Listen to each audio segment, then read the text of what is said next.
autor había hablado de que Cristo podía simpatizar con las flaquezas y debilidades de los humanos. Lo hizo en dos lugares, en Hebreos 2:17 y en Hebreos 4:15. Déjame leeros esto, está un par de páginas antes. Hebreos 2:17 dice lo siguiente: por tanto, está hablando de Cristo, tenía que ser hecho semejante a sus hermanos en todo, a fin que llegara a ser un misericordioso y fiel sumo sacerdote en las cosas que a Dios atañen, para hacer propiciación por los pecados del pueblo. Y mirad ahí en Hebreos 4:15: porque no tenemos un sumo sacerdote que no puede compadecerse de nuestras flaquezas, sino uno que ha sido tentado en todo, como nosotros, pero sin pecado. Cristo fue hecho semejante a sus hermanos, dice aquí. ¿Para qué? ¿Para que se parezca como nosotros solamente? No, para llegar a ser un misericordioso sumo sacerdote. Y también sabemos, por lo que dice la Biblia, que fue tentado en todo, como nosotros, como somos tentados ahora mismo, pero sin pecado. Por eso ahora el autor dice Cristo en los días de su carne, hablando de la encarnación. Y antes de seguir, esto es muy importante, lo decíamos antes, Cristo como sumo sacerdote tenía que ser humano. Un humanoide no bastaba. Cristo no tenía que tener solamente la apariencia de ser humano, sino que tenía que ser humano. Cristo en los días de su carne. Estas palabras quiere decir que Cristo era 100% hombre y 100% Dios. No tenemos problema nosotros para decir que Cristo era Dios, ¿verdad? A veces nos cuesta pensar que Cristo era hombre. Y era hombre. ¿Pero para qué? ¿Para qué tenía que ser hombre? No solamente tenía que ser hombre para morir en la cruz. Tenía que ser hombre para simpatizar, para tener compasión por nosotros, para entendernos. Volvamos a nuestro pasaje. Dice Cristo en los días de su carne, hablando aquí del misterio de que Cristo se hizo carne. Ahora va a hablar de la compasión. Y sabéis el ejemplo perfecto que utiliza aquí el escritor de Hebreos de la compasión de Cristo. Lo utiliza en Getsemaní.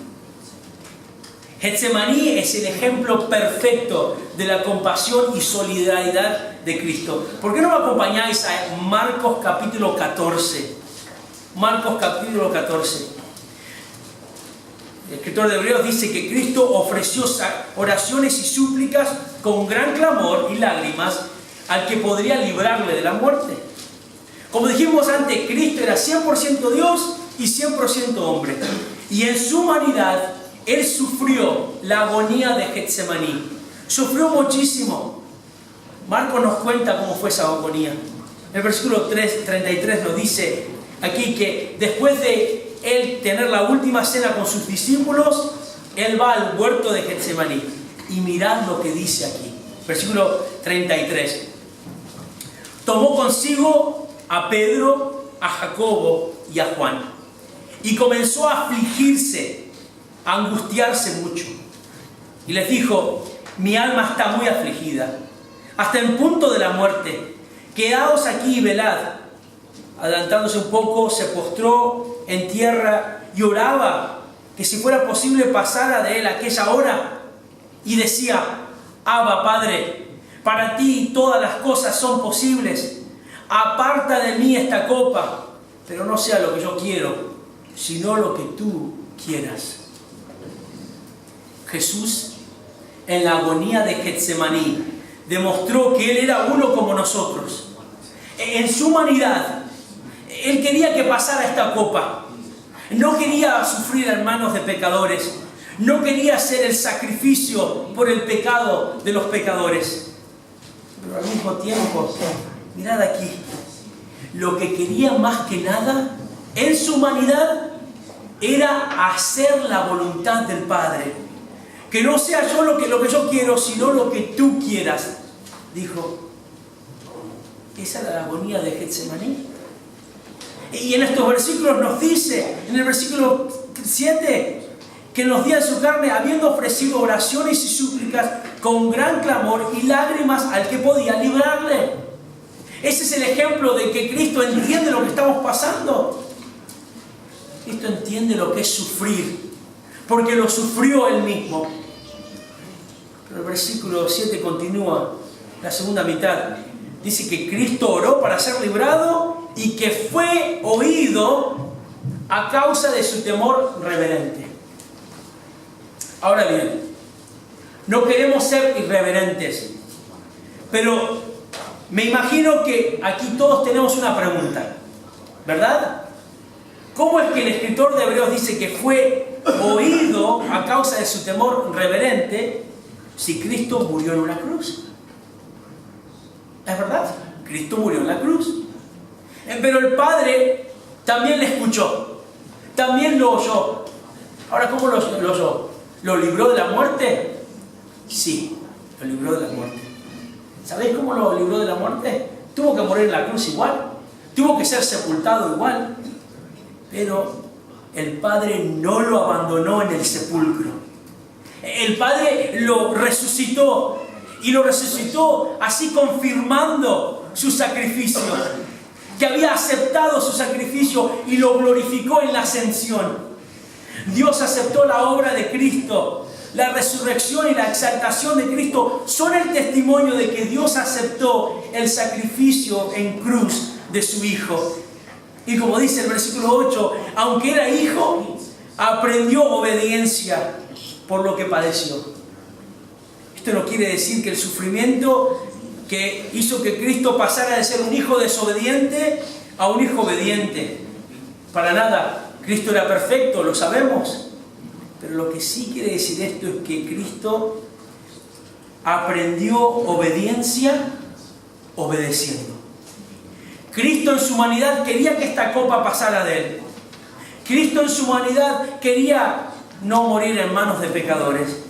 Pero Cristo en su humanidad quería hacer la voluntad del Padre. Y un sumo sacerdote tenía que tener compasión por el pueblo, por el pecado del pueblo, porque ellos mismos estaban sujetos a las flaquezas, a las mismas debilidades. Y Cristo estaba sujeto a las mismas flaquezas y debilidades de la gente. Aunque sin pecado, era humano. Cristo sufrió en su propia vida.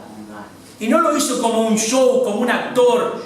No se hizo como el que sufrió, no se hizo como el que lloraba, sino que realmente sufrió.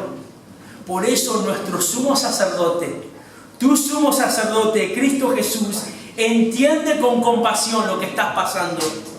Porque Él en su propia vida sabe lo que es sufrir. Sabe lo que es estar sujeto a un cuerpo que tiene sed. Sabe lo que es estar sujeto a un cuerpo que tiene hambre, que siente dolor. Y con todo lo que sufrió y su compasión y solidaridad, Él excede, sobrepasa la compasión de un sumo sacerdote terrenal. Entonces podemos decir que Cristo es el perfecto sumo sacerdote.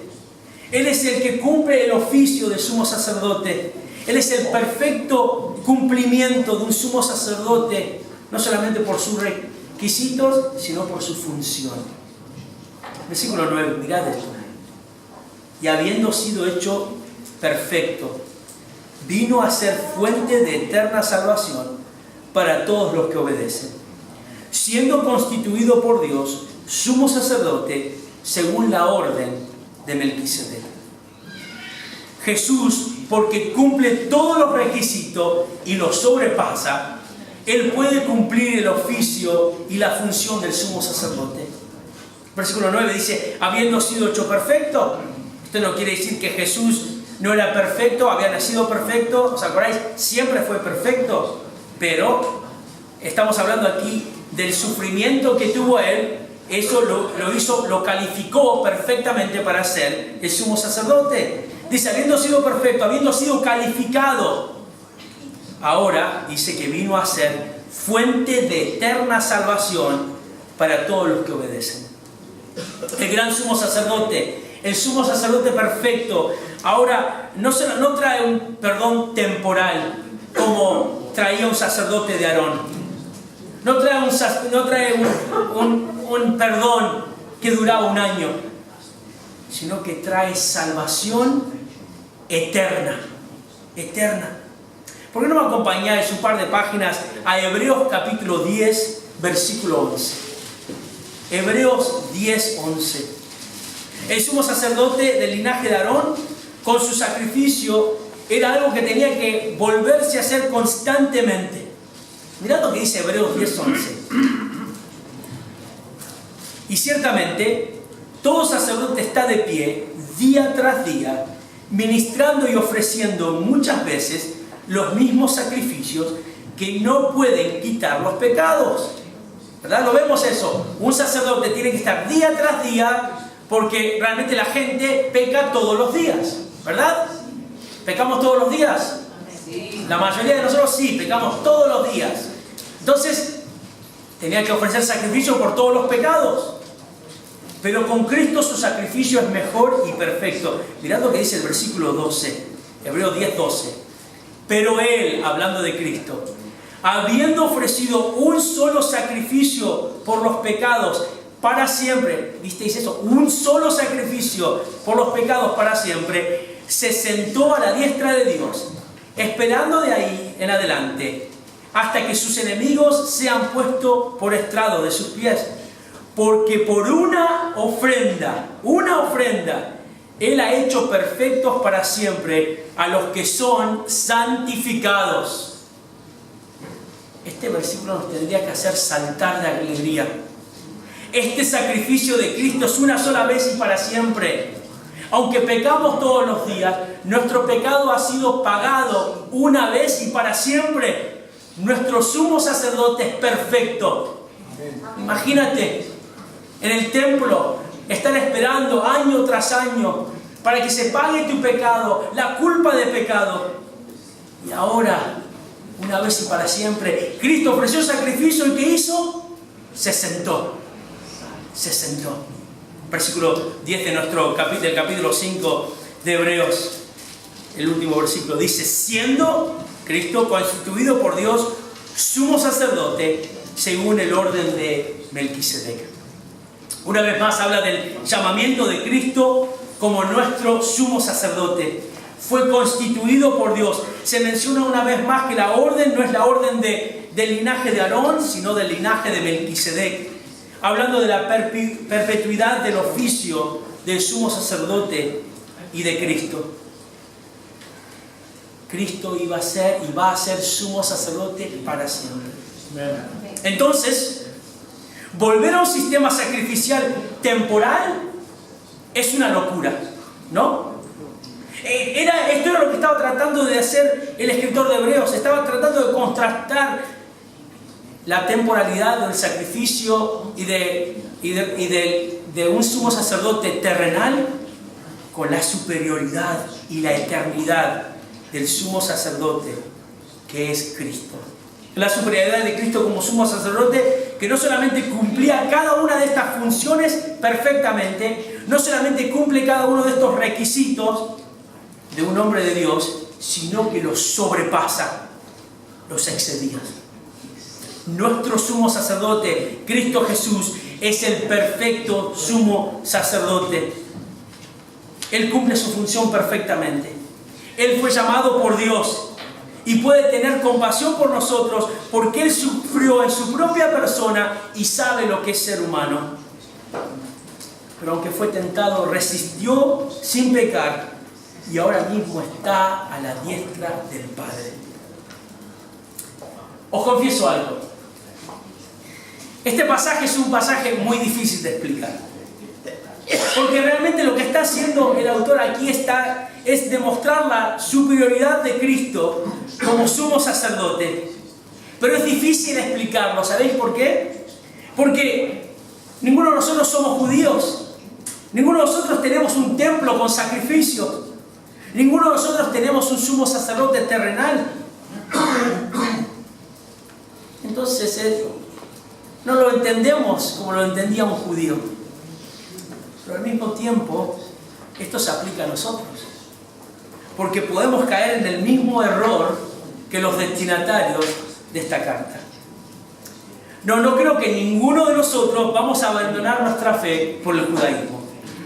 Tampoco creo que ninguno de nosotros vamos a autoproclamarnos sumos sacerdotes y empezar a hacer sacrificios en casa. Pero quizás puede ser que no estemos confiando en nuestro sumo sacerdote para el perdón de pecados. Quizás nos cueste venir delante de nuestro sumo sacerdote y confesar nuestro pecado delante de él. Quizás pensamos que nuestro sumo sacerdote, Cristo Jesús, está ahí solamente para condenarnos. Quizás pensemos que nuestro sumo sacerdote no puede entendernos porque no entiende la tentación.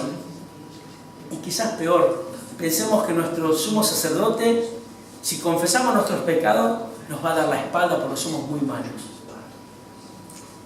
Y esto no es porque no seamos salvos, sino que estas son una de las artimañas de Satanás. Eso es lo que hace el diablo, es lo que quiere decir Satanás, uno que acusa. Es lo que hace el diablo, nos acusa. Acusa nuestra conciencia. Nos dice, ¿a qué eres creyente? Menos mal que no te vieron hacer esto. Menos mal que no pueden leer tus pensamientos. Menos mal que no saben nada de ti. ¿Cómo te puedes llamar creyente? Quizás seamos salvos, pero al confesar nuestros pecados nos olvidamos que Dios nos entiende, que Dios conoce nuestro sufrimiento, y a veces pensamos que Cristo nos salvó, sí nos salvó, pero ahora nos ha dejado que nos arreglemos solo la vida. Eso es una mentira. Cristo es nuestro sumo sacerdote, fue llamado por Dios y puede simpatizar con nosotros, y no nos ha dejado solo para que nos busquemos la vida. Y no solamente simpatiza con nosotros, no lo hace porque le damos lástima, sino que Él mismo sabe lo que es ser humano. Cristo es nuestro sumo sacerdote. Y mirad lo que dice el versículo 16 de Hebreos, justo el versículo antes del capítulo 5. Por tanto, acerquémonos con confianza al trono de la gracia para que recibamos misericordia y hallemos gracia para la ayuda oportuna. Podemos acercarnos con confianza, vamos a encontrar la ayuda oportuna. ¿Por qué? Porque Cristo es nuestro sumo sacerdote perfecto. Pero si estás aquí y no conoces a Cristo, si estás aquí y no has entendido el Evangelio, no has rendido tu vida delante de Dios, déjame decirte algo, que Cristo no es tu sumo sacerdote.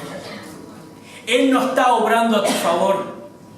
Todo este consuelo que es tener a un sumo sacerdote como Cristo, toda esta paz que significa tener a Cristo como nuestro sumo sacerdote, no te pertenece, porque no le conoces. Entonces lo que tienes que hacer es venir a Cristo, venir a Él, venir al único sumo sacerdote que puede librarte de tus pecados, el único sumo sacerdote que puede perdonar tus pecados y darte vida eterna. Arrepiéntete de tus pecados, pídele perdón al Señor y ven a Él. Jesús dijo en Mateo 11:28, venid a mí todos los que estáis cansados y cargados, y yo os haré descansar. ¿Estás cansado de lidiar solo con tu culpa del pecado? ¿Estás cansado de no poder descansar espiritualmente? ¿Estás cansado de tratar de ser bueno por tus propias fuerzas? Ven a Cristo y Él te hará descansar. Amén. Cristo cumple todos los requisitos, todas las funciones. Él es el perfecto sumo sacerdote. Amén. Refugiémonos en Él. Oremos. Señor, gracias por tu palabra. Gracias porque tu palabra es viva y eficaz. Gracias, Señor, por tu bondad en nuestras vidas. Gracias, Señor, porque hoy también puede ser un día de salvación. Señor, obra en los corazones, Señor. Obra en los corazones de aquellos que están desanimados, que te conocen, pero están desanimados en su vida espiritual. Que recuerden que tienen un sumo sacerdote que está allí, compasivo, y que está allí por ellos. Señor, oro especialmente por aquellos que no te conocen, que están aquí esta mañana, Señor. Quizás haya alguien que quizás no haya doblado sus rodillas delante de ti, no se haya arrepentido. Obra en los corazones, Señor. Amén. Padre, obra en los corazones para salvación y para santificación, para tu gloria, en el nombre del Señor Jesús. Amén. Amén. Nos ponemos en pie, hermanos.